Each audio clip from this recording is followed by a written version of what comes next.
News world کے تمام team کو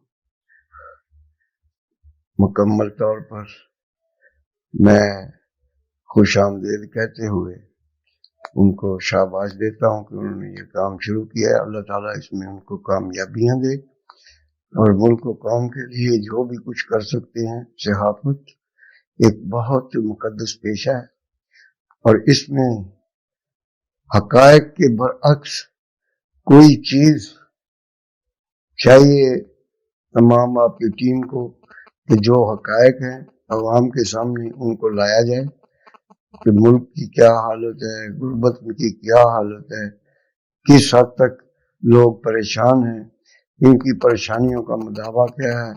زرد صحافت سے پرہیز کیا جائے اور اصل حقائق کو سامنے لایا جائے، یہی صحافت کا سب سے بڑا اصول ہے۔ میں امید کرتا ہوں کہ یہ نیوز ورلڈ جو کام شروع کر رہا ہے اللہ تعالیٰ ان کو کامیابیوں کامرانیوں سے ہمکنار فرمائے۔ بہت شکریہ۔ اللہ حافظ۔ پاکستان زندہ باد۔